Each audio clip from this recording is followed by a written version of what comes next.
बस दे रहे हैं जी स्टैंपिंग आप 50 रुपये तो लैके 2 लाख तक दे रहे हैं स्टैंपिंग। ਜਿਹੜੇ ਛੋਟੇ ਸਟਾਮ ਉਹ ਵੀ ਦੇ ਰਹੇ ਆਪਾਂ, ਪਰ ਇਹ ਆ ਵੀ ਰਸ਼ ਬਹੁਤ ਪੈ ਜਾਣਾ ਯਕਦਮ। ਦਿੱਕਤ ਇੱਦਾਂ ਨਾ ਜੀ, ਜਿਹੜੇ ਆਪਾਂ ਨੂੰ ਛੋਟੇ ਸਟਾਮ ਉਹਨਾਂ ਤੋਂ ਲੋਕਾਂ ਨੂੰ ਹੁਣ ਬਹੁਤ ਲੱਗਦੇ ਆ, ਜਿਵੇਂ ਕਾਪੀਆਂ ਹੋ ਗਈਆਂ, ਨਕਲ ਕਾਪੀਆਂ ਹੋ ਗਈਆਂ, ਹੋਰ ਬ੍ਰਾਂਚਾਂ 'ਚ ਸਟਾਮ ਲੱਗਦੇ ਆ, ਉਹ ਬਹੁਤ ਸਟਾਮ ਲੱਗਣੇ ਆ। ਉਹਦੇ ਲਈ ਪ੍ਰੋਬਲਮ ਤਾਂ ਲੋਕਾਂ ਨੇ ਇਕੱਠੇ ਹੋਣਾ ਹੀ ਹੋਣਾ। ਮਾਮਲਾ ਇਹ ਹੈ ਕਿ ਅਸੀਂ ਸਟਾਂਪ ਸੀ, ਸਾਨੂੰ ਇਹਨਾਂ ਕਿ ਈ ਸਟੈਂਪ ਕਰਨੀ ਹੈ। ਉਹਦੇ ਵਿੱਚ ਸਾਡੀ ਮੀਟਿੰਗ ਹੋਈ, ਮੀਟਿੰਗ ਵਿੱਚ ਇਹਨਾਂ ਨੇ ਕਿਹਾ ਸਾਨੂੰ 3 ਮਹੀਨੇ ਦਿੱਤੇ, ਜੁਲਾਈ ਤੱਕ, 31 ਜੁਲਾਈ ਤੱਕ। ਉਸ ਤੋਂ ਬਾਅਦ ਅਸੀਂ ਫਿਰ ਉਹਨਾਂ ਨੂੰ ਮੀਟਿੰਗ ਕੀਤੀ, ਸਾਡੇ ਖਜ਼ਾਨਾ ਅਫਸਰ ਨੇ ਜਾਂ ਮਾਲ ਅਫਸਰ ਨੇ, ਜਿਹੜੇ ਵੀ ਆਪਾਂ ਸਾਡੇ ਮੇਨ ਪ੍ਰਧਾਨ ਨੇ, ਉਹਨਾਂ ਨੇ ਇੱਕ ਗੱਲ ਕੀਤੀ ਵੀ ਇਹ ਤੁਹਾਡਾ ਇੰਨਾ ਮਾਲ ਪਿਆ, ਜੇ ਤੁਸੀਂ ਕੱਢ ਦਿਓਗੇ ਅਤੇ ਉਹਦੇ ਵਿੱਚ ਤੁਹਾਡਾ ਪੈਸੇ ਤੁਹਾਨੂੰ ਮਿਲ ਜਾਣੇ ਆ, ਸਾਡੇ ਪੈਸੇ ਸਾਨੂੰ ਉਹਨਾਂ ਨੂੰ ਪੈਸੇ ਵੇਚ ਕੇ ਲਾ ਦੇਣੇ ਆ। ਇਹਨਾਂ ਨੇ ਸਾਨੂੰ ਕਿਹਾ ਵੀ 15 ਤਰੀਕ ਨੂੰ ਕਿਹਾ ਜੁਲਾਈ ਦੀ ਕਿ ਤੁਹਾਨੂੰ 3 ਮਹੀਨੇ ਹੋਰ ਦੇ ਦੇਣੇ ਆ। ਮੈਂ ਤਾਂ ਕਹਿੰਦਾ 2000 ਤੱਕ ਵੀ ਚਲਾ ਦੇਣ ਪੁਰਾਣਾ ਸਟੈਂਪ, ਤਾਂ ਵੀ ਸਾਡਾ ਕੰਮ ਸਰ ਜਾਣਾ। ਹੁਣ ਮੈਂ 100 ਰੁਪਏ ਦੇ ਸਟੈਂਪ ਲਈ ਮੈਂ ਘੱਟੋ ਘੱਟ 1 ਘੰਟਾ ਬਰਬਾਦ ਕੀਤਾ। ਪਰ ਉਹ ਤੁਸੀਂ ਉਹਨੂੰ ਹੌਲੀ ਹੌਲੀ ਉਹਨੂੰ ਸ਼ੁਰੂ ਕਰੀ ਜਾਂ ਦੋਨੋਂ ਮੋਡ ਜਾ ਰਹੀ ਰੱਖੋ, ਇਹ ਸਟੈਂਪਿੰਗ ਦੀ ਰੱਖੋ, ਮੈਨੂਅਲ ਉਹਦੇ ਥੱਲੇ ਦੋਨੇ ਰੱਖੋ। ਇਹਨਾਂ ਨੇ ਕਿਹਾ ਜੀ ਉਹ ਮੈਨੂਅਲ ਸਾਰੇ ਦਾ ਸਾਰਾ ਬੰਦ ਕਰ ਦਿੱਤਾ। ਹੁਣ sir it is open secret, ਅਸੀਂ ਵੀ ਲੋਕ ਨਹੀਂ ਦੱਸਾਂਗੇ ਤਾਂ ਕੌਣ ਦੱਸੋਗੇ। ਸਪੋਜ਼ ਐਫੀਡੇਵਿਟ ਲਈ ਉੱਥੇ 50 ਰੁਪਏ ਦਾ ਸਟਾਂਪ ਦੀ ਲੋੜ ਹੈਗੀ ਹੈ, ਤੁਸੀਂ ਇਹ ਤੋਂ ਮਿਲਣਾ ਕਿਤੇ ਨਹੀਂ, ਉਹ 500 ਰੁਪਏ। There is a problem in stamping in India that payment mode is online. Now payment mode is online. When you go to a person to purchase a stamp, he will pay online. He will charge extra from you. Obviously फिर 2 घंटे बाद कहना जी आके लियो जी, अभी तक portal down है।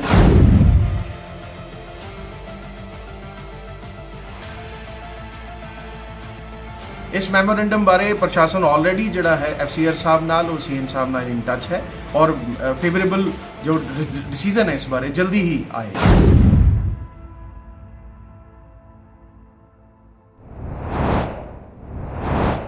नमस्कार दोस्तों, स्वागत है तुहाडा हॉट न्यूज़ इंडिया च। मैं हाँ तुहाडा कुमार अमित। दोस्तों इस वेले असीं मौजूद हाँ जलंधर दे कचहरी कॉम्पलैक्स दे विच, कोर्ट कॉम्पलैक्स दे विच, जिथे कि अज डिस्ट्रिक्ट बार एसोसीएशन वालों नो वर्क डे का आयोजन किया गया है। तुहानूं दस दईए भी ये नो वर्क डे जिहड़ा हैगा बेसिकली पंजाब सरकार वालों हाल ही दे विच जिहड़ी ई स्टैंपिंग प्रक्रिया लागू की गई सी, उनके विरोध दे विच किया गया है। और असी देख सकते हैं, मैं अपने कैमरामैन को कहूँगा भी सारे वकील साहिबान जिहड़े हैगे ने ये इत्थे बाहर एज अ प्रोटेस्ट बैठे ने नो वर्क डे दे विच। और असी अज गल करांगे DBA दे जिहड़े प्रेजिडेंट ने ओम प्रकाश शर्मा जी, उन्हां नाल और जानांगे भी अज दा नो वर्क डे किस लई हैगा और की इन्हां दीयां मंगां हैगीआं। सर नमस्कार सर। नमस्कार जी, नमस्कार सर। अज तुसीं नो वर्क डे कीता हैगा, थोड़ा दसोगे भी नो वर्क डे किस लिए है और तुहाडा की बेसिकली प्रोटेस्ट करन दा कारण की है? ਇਹ ਨੋ ਵਰਕ ਡੇ ਜਿਹੜਾ ਹੈਗਾ ਜੀ ਸਾਡੇ ਕੋਰਟ ਦੇ ਵਿੱਚ, ਸਾਡੇ ਜਲੰਧਰ ਨਹੀਂ ਆਲ ਓਵਰ ਪੰਜਾਬ ਦੇ ਵਿੱਚ ਹੀ ਸਟੈਂਪ ਜਿਹੜੀਆਂ ਹੈਗੀਆਂ ਜੁਡੀਸ਼ੀਅਲ ਨਾਨ ਜੁਡੀਸ਼ੀਅਲ ਜਿਹੜੇ ਸਟਾਂਪ ਜਿਹਨਾਂ ਨੂੰ ਅਸੀਂ ਆਮ ਭਾਸ਼ਾ ਦੇ ਵਿੱਚ ਕਹਿੰਦੇ ਆ ਜਾਂ ਜਿਹਨਾਂ ਨੂੰ ਕੋਰਟ ਫੀਸ ਅਸੀਂ ਕਹਿੰਦੇ ਆ, ਉਹਨਾਂ ਦੀ ਬਹੁਤ ਸ਼ਾਰਟੇਜ ਚੱਲ ਰਹੀ ਹੈ। ਅੱਜ ਨਹੀਂ ਕਈਆਂ ਦਿਨਾਂ ਤੋਂ ਚੱਲ ਰਹੀ ਆ। ਸਰਕਾਰ ਨੇ ਸਾਰੇ ਫਿਜ਼ੀਕਲ ਜਿਹੜੇ ਸਟੈਂਪ ਹੈਗੇ ਆ ਕੋਰਟ ਫੀਸਸ ਬੰਦ ਕਰ ਦਿੱਤੀਆਂ ਤੇ ਈ ਸਟੈਂਪਿੰਗ ਸ਼ੁਰੂ ਕਰ ਦਿੱਤੀ ਆ। ਅਸੀਂ ਇਸ ਗਵਰਨਮੈਂਟ ਦੀ ਪਾਲਿਸੀ ਦੇ ਅਗੇਂਸਟ ਨਹੀਂ ਵੀ ਸਟੈਂਪਿੰਗ ਉਹਨਾਂ ਨੇ ਕਿਉਂ ਸ਼ੁਰੂ ਕੀਤੀ, ਉਹਨਾਂ ਨੂੰ ਕਰ ਦੇਣ, ਸਾਨੂੰ ਕੋਈ ਇੱਦਾਂ ਦੀ ਗੱਲ ਨਹੀਂ। ਸਾਡਾ ਕਹਿਣਾ ਇਹ ਹੈਗਾ ਕਿ ਜੇ ਈ ਸਟੈਂਪਿੰਗ ਸ਼ੁਰੂ ਕਰਨੀ ਆ ਪਰ ਉਹ ਸਾਰੇ ਦਾ ਸਾਰਾ ਈਜ਼ੀਲੀ ਅਵੇਲੇਬਲ ਹੋਵੇ ਹਰ ਇੱਕ ਬੰਦੇ ਨੂੰ, ਕਿਸੇ ਤਰ੍ਹਾਂ ਦੀ ਪ੍ਰੋਬਲਮ ਹਾਰਡਸ਼ਿਪ ਨਾ ਹੋਵੇ। ਅਸੀਂ 3 ਦਿਨ ਪਹਿਲਾਂ ਐਗਜ਼ੈਕਟਿਵ ਸਾਈਡ 'ਤੇ ਵੀ ਮਿਲੇ ਆ, ਆਪਣੇ ਜੁਡੀਸ਼ੀਅਲ ਆਫੀਸਰਸ ਨੂੰ ਵੀ ਮਿਲੇ ਆ, ਚਿੱਠੀਆਂ ਵੀ ਲਿਖੀਆਂ। ਔਰ ਇਹ ਸਾਡਾ ਮਾਰਕ ਆਫ ਪ੍ਰੋਟੈਸਟ ਹੈਗਾ ਵੀ ਜੀ ਸਾਡਾ ਅਸੀਂ ਦੱਸਣਾ ਚਾਹੁੰਦੇ ਹਾਂ ਕਿ ਆਹ ਜਿਹੜੀ ਜਨਤਾ ਜਾਂ ਸਾਰੇ ਲੋਕ ਆ ਕੇ ਬੈਠੇ, ਵਕੀਲ ਸਾਹਿਬਾਨ ਬੈਠੇ ਆ, ਕਿ ਜੇ ਸਪੋਜ਼ ਕਿਸੇ ਨੇ ਦਾਅਵਾ ਦਾਇਰ ਕਰਨਾ, ਅੱਜ ਉਹਦੀ ਲਿਮੀਟੇਸ਼ਨ ਖਤਮ ਹੋ ਰਹੀ, ਉਹਦੀ ਮਿਆਦ ਪੁੱਗ ਰਹੀ ਆ, ਜੇ ਸਾਨੂੰ ਟਿਕਟਾਂ ਨਹੀਂ ਮਿਲਣਗੀਆਂ, ਸਟਾਮ ਨਹੀਂ ਮਿਲੂਗਾ ਤਾਂ ਅਸੀਂ ਦਾਇਰ ਨਹੀਂ ਕਰ ਸਕਾਂਗੇ। ਇਹ ਸਾਨੂੰ ਪ੍ਰੈਕਟੀਕਲ ਹਾਰਡਸ਼ਿਪ ਹੈ। ਸ਼ਰਮਾ ਜੀ ਆਪਾਂ ਕੁਝ ਦਿਨ ਪਹਿਲੇ ਤਹਿਸੀਲ ਕੰਪਲੈਕਸ ਦੇ ਵਿੱਚ ਵੀ ਇਹੀ ਸਮੱਸਿਆ ਦੇਖੀ ਸੀ। ਲੋਕਾਂ ਦਾ ਵੀ ਕਹਿਣਾ ਸੀਗਾ ਵੀ ਇੱਕ ਛੋਟਾ ਜਿਹਾ ਸਟਾਂਪ ਵੀ ਅਗਰ ਲੈਣਾ ਹੈ, ਆਮ ਪਹਿਲੇ ਜਾਂਦੇ ਸੀ, ਆਮ ਕਿਸੇ ਵੀ ਸਟਾਂਪ ਫਰੂਕ 'ਚ ਜਾਂਦੇ ਸੀਗੇ ਤੇ ਪੈਸੇ ਦਿੰਦੇ ਸੀ, ਸਟਾਂਪ ਲੈ ਲੈਂਦੇ ਸੀ, ਵੱਧ ਤੋਂ ਵੱਧ 2 ਮਿੰਟ ਲੱਗਦੇ ਸੀ। ਹੁਣ ਜਿਹੜੀ ਪ੍ਰਕਿਰਿਆ ਜਿਹੜੀ ਹੈ ਪ੍ਰੋਸੀਜਰ ਸਟਾਰਟ ਕੀਤਾ ਗਿਆ ਬੜਾ ਜਟਿਲ ਹੈ ਔਰ ਇਹਦੇ ਵਿੱਚ ਇੱਕ ਸਟਾਂਪ ਪੇਪਰ ਲੈਣ ਨੂੰ 2-2 3-3 ਘੰਟੇ ਵੀ ਲੱਗ ਜਾਂਦੇ ਨੇ। ਤੇ ਇਸ ਤਰੀਕੇ ਦੇ ਨਾਲ ਕੁਝ ਵਕੀਲਾਂ ਨਾਲ ਵੀ ਸਾਡੀ ਗੱਲ ਹੋਈ, ਉਹ ਕਹਿੰਦੇ ਵੀ ਸਾਨੂੰ ਤਾਂ ਹੁਣ ਲੱਗਦਾ ਵੀ ਇੱਕ ਬੰਦਾ ਹੀ ਐਕਸਟਰਾ ਰੱਖਣਾ ਪਏਗਾ ਜਿਹੜਾ ਸਿਰਫ ਔਰ ਸਿਰਫ ਟਿਕਟਾਂ ਲੈਣ ਦਾ ਹੀ ਕੰਮ ਕਰੇਗਾ। ਦੇਖੋ ਜੀ, ਗਵਰਨਮੈਂਟ ਦੀਆਂ ਪਾਲਿਸੀਜ਼ ਜਿਹੜੀਆਂ ਹੈਗੀਆਂ ਅਸੀਂ ਉਹਨਾਂ ਨੂੰ ਅਪੋਜ਼ ਨਹੀਂ ਕਰਦੇ। ਉਹਨੀ ਈ ਸਟੈਂਪਿੰਗ ਸ਼ੁਰੂ ਕਰਨੀ ਆ, ਕਿਸੇ ਚੀਜ਼ ਦੇ ਨੁਕਸਾਨ ਨੂੰ, ਹੇਰਾ ਫੇਰੀ ਨੂੰ ਜਾਂ ਕਿਸੇ ਨੂੰ ਬੰਦ ਕਰਨਾ ਚਾਹੁੰਦੇ ਉਹ ਕਰਨ, ਅਸੀਂ ਉਸ ਗੱਲ ਦੇ ਖਿਲਾਫ ਨਹੀਂ। ਅਸੀਂ ਇਹ ਚਾਹੁੰਦੇ ਹਾਂ ਕਿ ਹਰ ਇੱਕ ਚੀਜ਼ ਦੀ ਅਵੇਲੇਬਿਲਟੀ ਜਿਹੜੀ ਆ ਪ੍ਰੋਪਰ ਹੋਣੀ ਚਾਹੀਦੀ ਆ। ਤੁਸੀਂ ਜਾਣਦੇ ਹੋ ਉਸੇ ਵੇਲੇ ਲਾਓ ਤਾਂ ਆ ਜਾਓ। ਜਿੱਥੋਂ ਤੱਕ ਸਾਨੂੰ ਪਤਾ ਲੱਗਾ ਕਿ ਜਿਹੜੇ ਸਟੈਂਪ ਵੈਂਡਰ ਹੈਗੇ ਜਿਹਨਾਂ ਨੂੰ ਸਟਾਂਪ ਫਰੋਸ਼ ਅਸੀਂ ਕਹਿੰਦੇ ਆ, 3 ਮਹੀਨੇ ਅਪਲਾਈ ਕੀਤਿਆਂ ਨੂੰ ਹੋ ਗਏ, ਹਾਲੇ ਤੱਕ ਉਹਨਾਂ ਨੂੰ ਕੋਈ ਲਾਇਸੈਂਸ ਨਹੀਂ ਇਸ਼ੂ ਹੋਇਆ। ਉਹਨਾਂ ਨੂੰ ਲੈਪਟਾਪ ਚਾਹੀਦਾ, ਇੰਟਰਨੈਟ ਦੀ ਸੁਵਿਧਾ ਚਾਹੀਦੀ ਆ, ਬੈਠਣ ਲਈ ਜਗ੍ਹਾ ਚਾਹੀਦੀ ਆ, ਜਿਹੜਾ ਕਿ ਇਨਫਰਾਸਟ੍ਰਕਚਰ ਹਾਲੇ ਤੱਕ ਪ੍ਰੋਵਾਈਡ ਨਹੀਂ ਕੀਤਾ।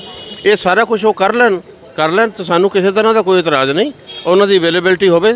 ਅਸੀਂ ਕਿਸੇ ਦਾ ਕੋਈ ਨਹੀਂ, ਜਿੰਨਾ ਚਿਰ ਨਹੀਂ ਹੈਗਾ ਉਹਨਾਂ ਚਿਰ ਮੈਨੂਅਲ ਚੱਲਣਾ ਚਾਹੀਦਾ। ਸਾਨੂੰ ਦੇ ਜਾਓ, ਜਿਸ ਵੇਲੇ ਇਹਨਾਂ ਦਾ ਸਾਰਾ ਠੀਕ ਹੋ ਜਾਊਗਾ ਤਾਂ ਆਪਣਾ ਕੰਮ ਕਰਨ। ਤੇ ਸਰ ਅਗਰ ਜਿਸ ਤਰ੍ਹਾਂ ਤੁਸੀਂ ਅੱਜ as a protest no work day ਅੱਜ ਕੀਤਾ ਹੈ, ਜੇ ਗਵਰਨਮੈਂਟ ਹਾਲੀ ਵੀ ਇਹਦੇ ਉੱਪਰ ਤੁਹਾਡੀ ਮੰਗ ਨੂੰ ਲੈ ਕੇ ਨਹੀਂ ਕੋਈ ਅਗਰ ਇਹਦੇ ਉੱਪਰ ਧਿਆਨ ਦਿੰਦੀ ਹੈ ਤਾਂ ਸਰ ਫਿਰ ਅਗਲਾ ਐਕਸ਼ਨ ਕੀ ਹੋਏਗਾ? ਪੂਰੇ ਪੰਜਾਬ ਦਾ ਜਿਹੜਾ ਕੋਈ ਪ੍ਰੋਗਰਾਮ, ਕੋਈ ਇੱਦਾਂ ਇਸ ਤੋਂ ਵੱਡਾ ਕੋਈ ਸੰਘਰਸ਼ ਵੀ ਕੀਤਾ ਜਾਏਗਾ? ਅਸੀਂ ਅੱਜ ਨੋ ਵਰਕ ਡੇ ਕੀਤਾ, ਇਸ ਪ੍ਰੋਟੈਸਟ 'ਚ ਕੀਤਾ, ਔਰ ਜੇ ਸਾਡੀ ਇਹ ਸਮੱਸਿਆ ਦਾ ਹੱਲ ਨਾ ਹੋਏ, ਆਉਣ ਵਾਲੀ 12 ਤਰੀਕ ਨੂੰ ਸਟੇਟ ਵਾਈਡ ਦੀ ਅਸੀਂ ਕਾਲ ਦੇ ਚੁੱਕੇ ਹਾਂ ਪਹਿਲਾਂ ਹੀ, ਵੀ ਜੇ ਨਾ ਹੋਊਗਾ ਤਾਂ ਅਸੀਂ 12 ਤਰੀਕ ਨੂੰ ਸਾਰੇ ਪੰਜਾਬ ਦੇ ਪ੍ਰਧਾਨ ਸੈਕਟਰੀ ਵਗੈਰਾ ਦੀ ਅਸੀਂ ਮੈਸੇਜ ਕਨਵੇ ਕਰਤਾ, ਔਰ ਅਸੀਂ 12 ਤਰੀਕ ਨੂੰ ਫਿਰ ਇੱਦਾਂ ਹੀ ਨੋ ਵਰਕ ਡੇ ਕਰਾਂਗੇ ਜੇ ਸਾਡਾ ਇਹ ਨਾ ਸਮੱਸਿਆ ਦੇ ਹੱਲ ਹੋਇਆ। ਸੋ ਦੋਸਤੋ ਸੁਣਿਆ ਤੁਸੀਂ ਵੀ 12 ਤਾਰੀਖ ਨੂੰ ਪੂਰੇ ਪੰਜਾਬ ਦੇ ਵਿੱਚ ਨੋ ਵਰਕ ਡੇ ਕੀਤਾ ਜਾਏਗਾ। ਔਰ ਅਸੀਂ ਇਹ ਦੇਖ ਰਹੇ ਹਾਂ ਵੀ ਬਹੁਤ ਵੱਡੀ ਗਿਣਤੀ ਦੇ ਵਿੱਚ ਜਿਹੜੀ ਜਨਤਾ ਵੀ ਇੱਥੇ ਆਈ ਹੋਈ ਹੈ।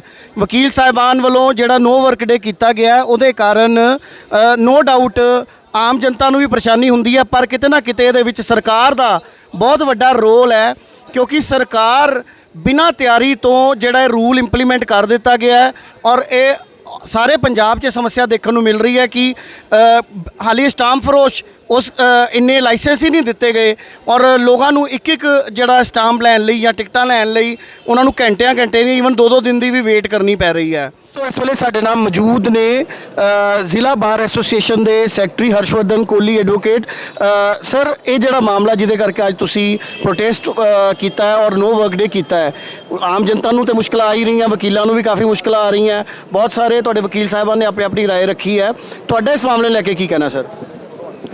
ਸਰ ਇਸ ਤਰ੍ਹਾਂ ਹੈ, ਪੰਜਾਬ ਸਰਕਾਰ ਨੇ ਜਿਹੜਾ ਫੈਸਲਾ ਲਿੱਤਾ ਹੈ ਕਿ ਫਿਜ਼ੀਕਲ ਸਟੈਂਪ ਪੇਪਰ ਜਿਹੜੇ ਬਿਲਕੁਲ ਅਬੋਲਿਸ਼ ਕਰ ਦਿੱਤੇ ਆ, ਉਹਦੇ ਨਾਲ ਇਫੈਕਟ ਲਾਇਰਸ ਨੂੰ ਤਾਂ ਹੋਣਾ ਹੀ ਆ, ਪਬਲਿਕ ਐਟ ਲਾਰਜ ਇੰਨਾ ਕੁ ਨੁਕਸਾਨ ਹੋ ਰਿਹਾ ਕਿ ਅਗਰ ਪਬਲਿਕ ਨੇ ਕੋਈ ਐਪਲੀਕੇਸ਼ਨ, ਕੋਈ ਕੰਪਲੇਂਟ, ਕੋਈ ਆਰਡਰ ਲੈਣ ਵਾਸਤੇ ਕਾਪੀ ਅਪਲਾਈ ਕਰਨੀ ਹੈ, ਕੋਈ ਕੇਸ ਫਾਈਲ ਕਰਨਾ ਹੈ, ਤਾਂ ਇਸ ਵੇਲੇ ਪਬਲਿਕ ਨੂੰ ਜੋ ਸਟੈਂਪ ਪੇਪਰ ਜਾਂ ਕੋਰਟ ਫੀ ਬਿਲਕੁਲ ਅਵੇਲੇਬਲ ਨਹੀਂ ਹੈਗੇ।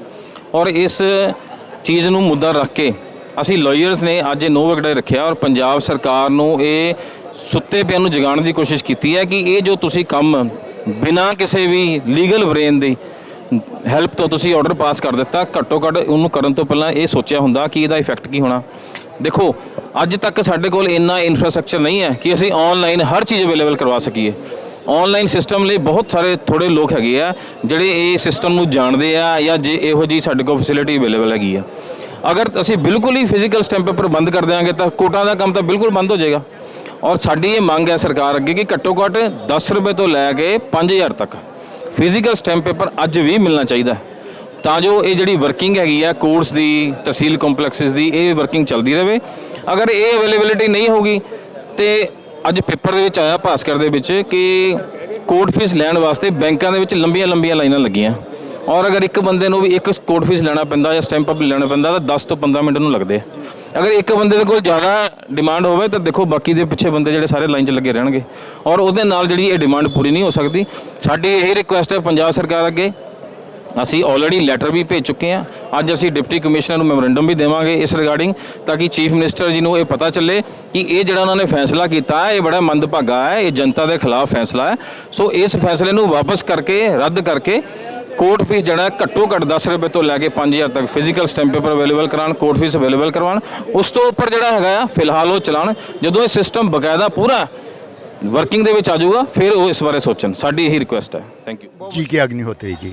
ਸਰ ਅੱਜ ਨੋ ਵਰਕ ਡੇ ਜਿਸ ਤਰ੍ਹਾਂ ਕਿ ਸਾਨੂੰ ਪ੍ਰਧਾਨ ਜੀ ਨੇ ਵੀ ਦੱਸਿਆ ਬਈ ਇਹ ਜਿਹੜੀ ਸਟੈਂਪ ਦੀ ਜਿਹੜੀ ਪ੍ਰੋਸੀਜਰ ਨਵਾਂ ਈ ਸਟੈਂਪ ਚਾਲੂ ਕੀਤਾ ਹੈ ਉਹਦੇ ਵਿਰੋਧ ਦੇ ਵਿੱਚ ਕੀਤਾ ਹੈਗਾ, ਤੇ ਸਰ ਤੁਹਾਡਾ ਕੀ ਕਹਿਣਾ ਹੈਗਾ, ਸਰਕਾਰ ਕੋ ਕੀ ਤੁਸੀਂ ਮੰਗ ਰੱਖ ਰਹੇ ਹੋ? ਜੋ ਸਾਡੇ ਪ੍ਰਧਾਨ ਜੀ ਨੇ ਕਿਹਾ ਬਿਲਕੁਲ ਠੀਕ ਆ। ਇਹ ਇੰਨੀਆਂ ਮੁਸ਼ਕਿਲਾਤਾਂ ਲੋਕਾਂ ਨੂੰ ਉਹਨਾਂ ਨੇ, ਸਰਕਾਰ ਨੇ ਜਿਹੜਾ ਫੈਸਲਾ ਕੀਤਾ ਵਿਦਆਊਟ ਕੇਅਰਿੰਗ ਕਿ ਪਹਿਲਾਂ ਇਹਦਾ ਹੱਲ ਕਿਆ ਕੀਤਾ ਜਾਏ, ਜਦੋਂ ਤੱਕ ਸਿਸਟਮ ਪ੍ਰੋਵਾਈਡ ਨਾ ਕਰੇ ਉਦੋਂ ਤੱਕ ਇਹਨਾਂ ਨੂੰ ਲਾਗੂ ਨਹੀਂ ਕਰਨਾ ਚਾਹੀਦਾ। ਇਹ ਜਿੱਦਾਂ ਹੁੰਦਾ ਨਾ ਇਮੈਚੁਰ ਬੰਦਿਆਂ ਦੀ ਦੇਖਿਆ ਵੀ ਦਵਾ ਸੱਟ, ਇਹ ਫੈਸਲਾ ਬਿਲਕੁਲ ਬਿਲਕੁਲ ਗਲਤ ਹੈ। ਪਬਲਿਕ ਨੂੰ ਇੰਨੀ ਮੁਸ਼ਕਲ ਹੁੰਦੀ ਹੈ ਕਿ nothing is available in the market. ਤਾਂ ਕੋਈ ਕਿਤੇ ਜਾਂਦੇ ਨੇ ਕਿਤੇ ਕਿ ਇਸ ਕਰਕੇ ਬਿਲਕੁਲ ਠੀਕ ਹੈ ਜੋ ਪ੍ਰਧਾਨ ਜੀ ਨੇ ਕਿਹਾ, ਨਹੀਂ ਤਾਂ ਇਹ ਐਜੀਟੇਸ਼ਨ ਹੋਰ ਤੇਜ਼ ਹੋਏਗੀ। ਜਿੱਦਾਂ ਕਿ ਪ੍ਰਧਾਨ ਜੀ ਨੇ ਦੱਸਿਆ ਵੀ 12 ਤਰੀਕ ਨੂੰ ਸਟੇਟ ਵਾਈਜ਼ ਹੈ, ਇਹ ਉਦੋਂ ਤੱਕ ਰਹੇਗੀ ਜਦੋਂ ਤੱਕ ਇਹ ਮਸਲਾ ਹੱਲ ਨਹੀਂ ਸਰਕਾਰ ਕੋਲ ਹੁੰਦਾ। ਬਹੁਤ ਬਹੁਤ ਸ਼ੁਕਰੀਆ ਜੀ। ਹੁਣ ਅਸੀਂ ਗੱਲ ਕਰਾਂਗੇ ਸੀਨੀਅਰ ਐਡਵੋਕੇਟ ਰਾਜੀਵ ਕੋਹਲੀ ਉਹਨਾਂ ਨਾਲ। ਰਾਜੀਵ ਜੀ, ਜਿਸ ਤਰ੍ਹਾਂ ਕਿ ਹੋਰ ਵੀ ਤੁਹਾਡੇ ਜਿਹੜੇ DBA ਦੇ ਲੀਡਰ ਸਾਹਿਬਾਨ ਨੇ ਉਹਨਾਂ ਨੇ ਦੱਸਿਆ ਹੈ, ਤੇ ਤੁਹਾਡਾ ਕੀ ਕਹਿਣਾ ਵੀ ਸਰਕਾਰ ਨੂੰ ਕੀ ਸੁਜੈਸਟ ਕਰਦੇ ਹਾਂ ਆਪਾਂ ਸੋ ਦੈਟ ਆਮ ਜਨਤਾ ਨੂੰ ਔਰ ਜਿਹੜੇ ਲਾਇਰਸ ਨੂੰ ਵੀ ਇਹ ਪ੍ਰੋਬਲਮ ਫੇਸ ਕਰਨੀ ਪੈ ਰਹੀ ਹੈ, ਇਹਦਾ ਕੋਈ ਇਮੀਡੀਏਟ ਜਿਹੜਾ ਸੋਲੂਸ਼ਨ ਜ਼ਰੂਰ ਕੱਢਿਆ ਜਾਏ? ਦੇਖੋ, ਕਿਸੇ ਵੀ ਪਾਲਿਸੀ ਦੀ ਜਿਹੜੀ ਇੰਪਲੀਮੈਂਟੇਸ਼ਨ ਆ ਉਹ ਸਭ ਤੋਂ ਜ਼ਿਆਦਾ ਜ਼ਰੂਰੀ ਹੈ। ਅਸੀਂ ਸਰਕਾਰ ਦੀ, ਜਿੱਦਾਂ ਪ੍ਰਧਾਨ ਜੀ ਨੇ ਪਹਿਲੇ ਕਿਹਾ, ਕਿਸੇ ਪਾਲਿਸੀ ਦਾ ਵਿਰੋਧ ਨਹੀਂ ਕਰਦੇ, ਲੇਕਿਨ ਇਹਦੀ ਜਿਹੜੀ ਇੰਪਲੀਮੈਂਟੇਸ਼ਨ ਬਿਲਕੁਲ ਹੀ ਸਰਕਾਰ ਦੀ ਤਿਆਰੀ ਨਹੀਂ ਸੀ, ਤੇ ਤਦ ਤੱਕ ਇਹਨੂੰ ਇੰਪਲੀਮੈਂਟ ਨਹੀਂ ਕਰਨਾ ਚਾਹੀਦਾ ਸੀ। ਇਹਨੂੰ ਉਦੋਂ ਇੰਪਲੀਮੈਂਟ ਕਰਨਾ ਚਾਹੀਦਾ ਸੀ ਜਦੋਂ ਸਰਕਾਰ ਦੇ ਕੋਲ ਸਾਰਾ ਇਨਫਰਾਸਟ੍ਰਕਚਰ ਤਿਆਰ ਹੁੰਦਾ, ਜਦੋਂ ਹਰ ਚੀਜ਼ ਮਾਰਕੀਟ 'ਚ ਅਵੇਲੇਬਲ ਹੁੰਦੀ, ਲੋਕਾਂ ਨੂੰ ਇਸ ਬਾਰੇ ਬਿਲਕੁਲ ਤੰਗੀ ਨਹੀਂ ਹੁੰਦੀ। ਇੱਕ ਚੀਜ਼ ਮੈਂ ਹੋਰ ਕਹਿਣਾ ਚਾਹੁੰਦਾ ਵਾਂ ਕਿ ਇਹਦੇ ਨਾਲ ਅਸੀਂ ਵੈਸੇ ਤਾਂ ਕਵਾਇਦ ਕਰਦੇ ਹਾਂ ਕਿ ਪੇਪਰ ਦੀ ਬਚਤ ਹੋਣੀ ਚਾਹੀਦੀ ਹੈ, ਲੇਕਿਨ ਇੱਕ ਪ੍ਰੈਕਟੀਕਲੀ ਸੋਚ ਕੇ ਦੇਖੋ, ਜੇ 10 ਰੁਪਏ ਦਾ ਵੀ ਈ ਸਟੈਂਪ ਕੱਢਣਾ ਹੋਏਗਾ ਤਾਂ ਉਹਦੇ ਵਾਸਤੇ ਪੂਰਾ ਪੇਪਰ ਖਰਾਬ ਹੋਏਗਾ, ਜਿਹੜਾ ਅੱਗੇ ਛੋਟੀ ਟਿਕਟ ਰੂਪ ਦੇ ਵਿੱਚ ਮਿਲ ਜਾਣਾ ਚਾਹੀਦਾ ਸੀ। ਔਰ ਸਰਕਾਰ ਨੂੰ ਕੋਈ ਇਦਾਂ ਦਾ ਉਪਰਾਲਾ ਕਰਨਾ ਚਾਹੀਦਾ ਹੈ ਕਿ ਇੱਕ ਲਿਮਿਟ ਫਿਕਸ ਕਰਨੀ ਚਾਹੀਦੀ ਹੈ ਕਿ 5 ਜਾਂ 10,000 ਰੁਪਏ ਤੱਕ ਜਿੰਨਾ ਵੀ ਸਟੈਂਪ ਚਾਹੀਦਾ ਵਾ ਉਹ ਤੁਸੀਂ ਮੈਨੂਅਲ ਖਰੀਦੋ। ਜੇ ਤੁਹਾਨੂੰ ਵੱਡਾ ਸਟੈਂਪ ਚਾਹੀਦਾ ਵਾ, 10,000 ਤੋਂ ਉੱਪਰ ਵਾਲਾ ਚਾਹੀਦਾ ਵਾ, ਤਾਂ ਉਹਦੇ 'ਚ ਪੇਪਰ ਦੀ ਵੇਸਟੇਜ ਬਚੇਗੀ, ਉਹ ਤੁਸੀਂ ਈ ਸਟੈਂਪ ਲੈ ਲਓ, ਤਾਂ ਦੋਨੋਂ ਧਿਰਾਂ ਦਾ ਜਿਹੜਾ ਕੰਮ ਉਹ ਸੁਖਾਲਾ ਹੋ ਜਾਏਗਾ। ਔਰ ਕੋਰਟ ਦਾ ਕੰਮ ਜਿਹੜਾ ਇਹਦੇ ਨਾਲ ਰੁਕਣ ਦੇ ਆਸਾਰ ਨੇ। ਅੱਜ ਨਿੱਕੀ ਜੀ ਐਪਲੀਕੇਸ਼ਨ ਵਾਸਤੇ ਵੀ ਜਿਹੜਾ ਕੋਰਟ ਫੀਸ ਚਾਹੀਦਾ, ਉਹਦੇ ਵਾਸਤੇ ਕੋਰਟ ਨੂੰ ਅਲੱਗ ਤੋਂ ਰਿਕੁਐਸਟ ਕਰਨੀ ਪੈਂਦੀ ਵੀ ਸਟੈਂਪ ਅਵੇਲੇਬਲ ਨਹੀਂਗਾ ਜੀ, ਥੱਲੇ ਨੋਟ ਦੇਣਾ ਪੈਂਦਾ ਵੀ ਜਦੋਂ ਅਵੇਲੇਬਲ ਹੋਏਗਾ ਸਾਨੂੰ ਅੱਜ ਐਗਜ਼ੈਂਪਟ ਕੀਤਾ ਜਾਏ, ਅਸੀਂ ਉਦੋਂ ਉਹਦੇ 'ਤੇ ਲਗਾਵਾਂਗੇ। ਸੋ ਇਹ ਸਾਰੀਆਂ ਚੀਜ਼ਾਂ ਨੂੰ ਮੱਦੇਨਜ਼ਰ ਰੱਖਦੇ ਹੋਏ ਸਰਕਾਰ ਨੂੰ ਫੈਸਲਾ ਲੈਣਾ ਚਾਹੀਦਾ ਜਲਦੀ ਕਿ ਜਦ ਤੱਕ ਇਨਫਰਾਸਟ੍ਰਕਚਰ ਨਹੀਂ ਤਿਆਰ ਹੋ ਜਾਂਦਾ ਤਦ ਤੱਕ ਪਹਿਲੇ ਤਰੀਕੇ ਨਾਲ ਟਿਕਟਾਂ ਜਿਹੜੀਆਂ ਸਰਕਾਰ ਕੋਲ ਪਈਆਂ ਨੇ ਉਹ ਵੇਚੀਆਂ ਜਾਣ, ਜਾਂ ਇੱਕ ਲਿਮਿਟ ਨਿਰਧਾਰਿਤ ਕੀਤੀ ਜਾਵੇ ਸੋ ਦੈਟ ਉਸ ਤੋਂ ਬਾਅਦ ਈ ਸਟੈਂਪ ਜਿਹੜਾ ਉਹ ਅਵੇਲੇਬਲ ਹੋ ਸਕੇ। ਸਰ, ਇਹ ਜਿਹੜਾ ਅੱਜ ਦਾ ਪ੍ਰੋਟੈਸਟ ਹੈਗਾ ਵੈ, ਅੱਜ ਦਾ ਜਿਹੜਾ ਨੋ ਵਰਕ ਡੇ ਕੀਤਾ ਗਿਆ ਹੈ, ਜਿਸ ਤਰ੍ਹਾਂ ਕਿ ਸਾਨੂੰ DBA ਦੇ ਪ੍ਰੈਜ਼ੀਡੈਂਟ ਸਾਹਿਬਾਨ ਔਰ ਹੋਰ ਵਕੀਲ ਸਾਹਿਬਾਨ ਨੇ ਵੀ ਦੱਸਿਆ, ਔਰ ਸਰਕਾਰ ਨੂੰ ਇਹਨਾਂ ਨੇ ਅਪੀਲ ਵੀ ਕੀਤੀ ਹੈ, ਤੇ ਸਰ ਤੁਹਾਡਾ ਇਸ ਬਾਰੇ ਕੀ ਕਹਿਣਾ ਹੈ? ਗੱਲ ਇਹ ਹੈ ਜੀ, ਸਰਕਾਰ ਨੇ ਇੰਪਲੀਮੈਂਟ ਕਰਨ ਤੋਂ ਪਹਿਲਾਂ ਨਾ ਤਾਂ ਪਬਲਿਕ ਦੀ ਓਪੀਨੀਅਨ ਲਈ, ਨਾ ਕੋਈ ਸਪੀਡ ਵਰਕ ਕੀਤਾ। ਇਹ ਜਿਹੜਾ ਅੱਜ ਦਾ ਨੋ ਵਰਕ ਹੈ ਪਬਲਿਕ ਵਾਸਤੇ ਕੀਤਾ। ਅਸੀਂ ਪਬਲਿਕ ਤੰਗ ਹੋ ਰਹੀ ਹੈ ਕਿ 10 ਰੁਪਏ ਦੇ ਟਿਕਟ ਕੋਰਟ ਫੀਸ ਲੈਣ ਲਈ 2-2 ਘੰਟੇ ਲੱਗ ਰਹੇ ਤੇ ਪੇਪਰ ਵੇਸਟ ਹੋ ਰਿਹਾ। ਕੋਈ ਤਿਆਰੀ ਨਹੀਂ, ਸਰਵਰ ਡਾਊਨ, ਸਾਈਟ ਡਾਊਨ, 3-3 ਘੰਟੇ 4-4 ਘੰਟੇ ਲੱਗ ਕੇ ਕੋਰਟ ਫੀਸ ਸਟਾਂਪ ਮਿਲ ਰਹੇ ਆ, ਤੇ ਪਬਲਿਕ ਜਾਏਗੀ ਕਿੱਥੇ? ਇੱਕ ਬੰਦੇ ਨੇ ਇੱਕ ਪਾਵਰ ਆਫ ਅਟਾਰਨੀ ਬਣਾਉਣੀ ਹੈ, ਉਹਨੂੰ 200 ਰੁਪਏ ਦਾ ਜਾਂ 500 ਰੁਪਏ ਦਾ ਜਾਂ 1000 ਰੁਪਏ ਦਾ ਸਟਾਂਪ ਚਾਹੀਦਾ, 6 ਘੰਟੇ ਤੁਹਾਨੂੰ ਸਟਾਂਪ ਲੈਣ ਨੂੰ ਲੱਗ ਗਏ। ਤੇ ਪਹਿਲਾਂ ਇਹ ਦੇਖੋ ਵੀ ਜਿਹੜਾ ਸਟਾਂਪ ਅਰਜੀ ਨੂੰ ਆਪਣੇ ਖਾਤੇ 'ਚ ਪੈਸੇ ਰੱਖੂ, ਆਨਲਾਈਨ ਪੇਮੈਂਟ ਕਰੂਗਾ, ਫਿਰ ਉਹ ਦਊਗਾ, ਫਿਰ ਉਹ 'ਤੇ ਕਮਿਸ਼ਨ ਲੱਗੂ। ਪਬਲਿਕ ਐਟ ਲਾਰਜ ਨੂੰ ਬੜੀ ਪ੍ਰੋਬਲਮ ਹੈ ਜੀ। ਤੋਂ ਇਸ ਕਰਕੇ ਇਹ ਗਵਰਨਮੈਂਟ ਨੇ ਬਿਨਾਂ ਤਿਆਰੀ ਤੋਂ ਸਾਰਾ ਕੁਝ ਕਰਤਾ। ਇਹ ਗਵਰਨਮੈਂਟ ਨੂੰ ਚਾਹੀਦਾ ਪਹਿਲਾਂ ਤਿਆਰੀ ਕਰੇ, ਪਬਲਿਕ ਦੀ ਓਪੀਨੀਅਨ ਲਵੇ, ਜਾਂ ਆਪਸ਼ਨ ਰੱਖੇ ਦੋਨੋਂ ਕਿ ਤੁਸੀਂ ਫਿਜ਼ੀਕਲੀ ਵੀ ਲੈ ਸਕਦੇ ਹੋ, ਆਨਲਾਈਨ ਵੀ ਲੈ ਸਕਦੇ ਹੋ, ਫਿਰ ਇਹ ਕੰਮ ਚੱਲ ਸਕਦਾ ਹੈ। ਬਹੁਤ ਵਧੀਆ ਇੱਕ ਸੁਜੈਸ਼ਨ ਦਿੱਤੀ ਹੈ ਐਡਵੋਕੇਟ ਬੰਸਲ ਜੀ ਨੇ, ਬਈ ਸਰਕਾਰ ਨੂੰ ਚਾਹੀਦਾ ਵੀ ਦੋਨੋਂ ਆਪਸ਼ਨਸ ਓਪਨ ਰੱਖਣ। ਹੁਣ ਅਸੀਂ ਸੀਨੀਅਰ ਐਡਵੋਕੇਟ ਲੀਡਰ ਸਾਹਿਬ ਨਾਲ ਵੀ ਗੱਲ ਕਰਾਂਗੇ, ਸਾਬਕਾ ਪ੍ਰਧਾਨ ਨੇ DBA ਦੇ। ਸਰ, ਤੁਹਾਡਾ ਇਸ ਮਾਮਲੇ ਨੂੰ ਲੈ ਕੇ ਕੀ ਕਹਿਣਾ ਜੀ? ਸਾਡਾ ਜਿਹੜਾ ਇਹ ਅੱਜ ਦਾ ਪ੍ਰੋਟੈਸਟ ਹੈ ਪੰਜਾਬ ਸਰਕਾਰ ਦੇ ਅਗੇਂਸਟ ਆ। ਪੰਜਾਬ ਸਰਕਾਰ ਨੇ ਬਹੁਤ ਹੀ ਇਮੈਚੁਰਿਟੀ ਨਾਲ ਇਹ ਫੈਸਲਾ ਕੀਤਾ। ਚਾਹੀਦਾ ਸੀ ਪਹਿਲਾਂ ਦੋਨੇ ਪ੍ਰੋਸੀਜਰ ਅਡਾਪਟ ਕਰਦੇ, ਜੇ ਇਹ ਪ੍ਰੋਸੀਜਰ ਕਾਮਯਾਬ ਹੁੰਦਾ ਮਹੀਨਾ 2 ਮਹੀਨੇ ਬਾਅਦ ਫਿਰ ਉਹ ਬੰਦ ਕਰ ਦਿੰਦੇ। ਫਿਲਹਾਲ 1 ਤਰੀਕ ਤੋਂ ਸਾਡਾ ਸਾਰਾ ਕਚਹਿਰੀਆਂ ਦਾ ਕੰਮ ਬਲੌਕ ਹੋ ਗਿਆ, ਨਾ ਕਿਸੇ ਵਕੀਲ ਨੂੰ ਸਟਾਂਪ ਮਿਲਦਾ, ਨਾ ਕਿਸੇ ਨੂੰ ਕੋਰਟ ਫੀਸ ਮਿਲਦਾ, ਜਿਹਦੇ ਨਾਲ ਸਾਨੂੰ ਕੇਸ ਫਾਈਲ ਕਰਨ ਦੀ ਪ੍ਰੋਬਲਮ ਆ ਰਹੀ ਆ, ਕਲਾਇੰਟਸ ਨੂੰ ਪ੍ਰੋਬਲਮ ਆਈ ਹੈ, ਕਈ ਲਿਮਿਟ ਹੁੰਦੇ ਆ, ਉਹ ਲਿਮਿਟ ਸਾਡੀ ਲੰਘ ਰਹੀ ਆ। ਸੋ ਪੰਜਾਬ ਸਰਕਾਰ ਨੂੰ ਹਜੇ ਵੀ ਚਾਹੀਦਾ ਇਹਨੂੰ ਰਿਵਿਊ ਕਰਕੇ ਜਿੱਦਾਂ ਪ੍ਰੋਸੈਸ ਪਹਿਲਾਂ ਸੀ 2-4 ਮਹੀਨੇ ਵਾਸਤੇ ਉਹ ਪ੍ਰੋਸੈਸ ਲਾਗੂ ਕਰੇ। ਇਹਦੀ ਮੀਨਵਾਈਲ ਇਹ ਵੀ ਨਾਲ ਕਰ ਦੇਵੇ, ਜੇ ਕਾਮਯਾਬ ਹੋ ਜਾਂਦਾ ਉਹ ਬੰਦ ਕਰ ਦੇਵੇ। ਸਾਡਾ ਤੇ ਜੇ ਸਾਨੂੰ ਸਰਕਾਰ ਨੇ ਕੋਈ ਗੱਲ ਨਾ ਸੁਣੀ, 12 ਤਰੀਕ ਦੀ ਨੋ ਵਰਕ ਡੇ ਤੋਂ ਬਾਅਦ ਅਸੀਂ ਧਰਨੇ ਵੀ ਮਾਰਾਂਗੇ, ਐਜੀਟੇਸ਼ਨ ਵੀ ਕਰਾਂਗੇ ਪੰਜਾਬ ਸਰਕਾਰ ਦੇ ਖਿਲਾਫ। ਬਹੁਤ ਬਹੁਤ ਸ਼ੁਕਰੀਆ। ਸੋ ਦੋਸਤੋ, ਤੁਸੀਂ ਸੁਣਿਆ ਵੀ ਜਿਹੜਾ ਇਹ ਵਕੀਲ ਸਾਹਿਬਾਨ ਨੇ, ਜਿਹੜਾ ਇਹਨਾਂ ਦੇ ਅੰਦਰ ਇਸ ਵੇਲੇ ਇੱਕ ਰੋਸ਼ ਹੈ ਪੰਜਾਬ ਸਰਕਾਰ ਦੇ ਪ੍ਰਤੀ, ਕਿਉਂਕਿ ਇਹਨਾਂ ਦਾ ਕਹਿਣਾ ਹੈ ਕਿ ਬਿਨਾਂ ਕਿਸੇ ਤਿਆਰੀ ਦੇ ਐਡਾ ਵੱਡਾ ਫੈਸਲਾ ਲੈ ਲਿਆ ਗਿਆ, ਜਿਹਦੇ ਨਾਲ ਕਿ ਆਮ ਜਨਤਾ ਸਿੱਧੇ ਤੌਰ ਤੇ ਪ੍ਰਭਾਵਿਤ ਹੋ ਰਹੀ ਹੈ। ਇੱਕ ਸੁਜੈਸ਼ਨ ਇਹ ਵੀ ਆਇਆ ਵੀ ਦੋਨੋਂ ਆਪਸ਼ਨਸ ਜਿਹੜੀਆਂ ਖੁੱਲੀਆਂ ਜਾਣ, ਜਾਂ ਫਿਰ 2-3 ਮਹੀਨੇ ਤੱਕ ਘੱਟੋ ਘੱਟ, ਨਹੀਂ ਤੇ ਇਸ ਪੁਰਾਣੀ ਆਪਸ਼ਨ ਨੂੰ ਲਾਗੂ ਰੱਖਿਆ ਜਾਵੇ। ਹੁਣ ਸਰਕਾਰ ਕੀ ਫੈਸਲਾ ਲੈਂਦੀ ਹੈ ਕੀ ਨਹੀਂ, ਇਹ ਤੇ ਆਉਣ ਵਾਲਾ ਸਮਾਂ ਹੀ ਦੱਸੇਗਾ। ਅਸੀਂ ਇਸ ਖਬਰ ਦੇ ਉੱਪਰ ਅਪਡੇਟ ਬਣਾ ਕੇ ਰੱਖੀ ਹੈ। ਜਿੱਦਾਂ ਹੀ ਕੋਈ ਡਿਸਟ੍ਰਿਕਟ ਬਾਰ ਐਸੋਸੀਏਸ਼ਨ ਨੇ ਸਾਨੂੰ ਅੱਜ ਮੈਮੋਰੈਂਡਮ ਦਿੱਤਾ ਹੈ ਆਨਰੇਬਲ ਚੀਫ ਮਿਨਿਸਟਰ ਸਾਹਿਬ ਦੇ ਨਾਮ ਕਿ ਕੋਰਟ ਫੀ ਜਿਹੜੀ ਹੈ 10 ਰੁਪਏ 50 ਰੁਪਏ ਉਹ ਜਿਹੜੀ ਹੈ ਮੈਨੂਅਲੀ ਬੰਦ ਨਹੀਂ ਹੋਣੀ ਚਾਹੀਦੀ। ਸਾਨੂੰ ਸਟੈਂਪ ਪੇਪਰ ਚਾਹੀਦੇ ਹੁੰਦੇ ਨੇ ਕੋਰਟ ਫੀ ਪੇ ਕਰਨ ਲਈ, ਹੋਰ ਤਲਬਾਨਾ ਫੀ ਪੇ ਕਰਨ ਲਈ। ਉਹ 'ਚ ਬੜੀਆਂ ਦਿੱਕਤਾਂ ਆ ਰਹੀਆਂ। ਥੋੜੀ ਦੇਰ ਜਿਹੜੇ ਇੰਡੀਪੈਂਡੈਂਟ ਦੋਨੋਂ ਸਿਸਟਮ ਚੱਲਣੇ ਚਾਹੀਦੇ, ਆਨਲਾਈਨ ਸਿਸਟਮ ਵੀ ਤੇ ਮੈਨੂਅਲ ਵੀ। ਫਿਰ ਜਦੋਂ ਸਰਕਾਰ ਨੂੰ ਚੀਜ਼ਾਂ ਸਟ੍ਰੀਮਲਾਈਨ ਹੋ ਜਾਂਦੀਆਂ, ਉਹਨਾਂ ਦਾ ਇਹ ਕਹਿਣਾ ਹੈ ਕਿ ਜਦੋਂ ਸਟ੍ਰੀਮਲਾਈਨ ਹੋ ਜਾਂਦੀਆਂ ਉਸ ਵੇਲੇ ਫਿਰ ਇਹ ਕੀਤਾ ਜਾ ਸਕਦਾ ਕਿ ਸਿਰਫ ਆਨਲਾਈਨ ਹੀ ਸਟੈਂਪ ਪੇਪਰ ਇਸ਼ੂ ਹੋਣ, ਮੈਨੂਅਲ ਬੰਦ ਕਰ ਦਿੱਤੇ ਜਾਣ। ਤੇ ਇਸ ਬਾਰੇ ਅਸੀਂ ਆਪਣੇ ਆਨਰੇਬਲ ਚੀਫ ਮਿਨਿਸਟਰ ਸਾਹਿਬ ਨੂੰ ਇਹ ਮੈਮੋਰੈਂਡਮ ਭੇਜ ਦਾਂਗੇ। ਸਰਕਾਰ ਆਪਣੇ ਲੈਵਲ ਤੇ ਜੋ ਪਾਲਿਸੀ ਬਣਾ ਰਹੇ they will do the needful. ਇਸ ਮੈਮੋਰੈਂਡਮ ਬਾਰੇ ਪ੍ਰਸ਼ਾਸਨ ਆਲਰੇਡੀ ਜਿਹੜਾ ਹੈ FCR ਸਾਹਿਬ ਨਾਲ और CM ਸਾਹਿਬ ਨਾਲ ਇਨ ਟੱਚ ਹੈ और फेवरेबल जो डिसीजन है इस बारे जल्दी ही आएगा और will resolve it. Thank you.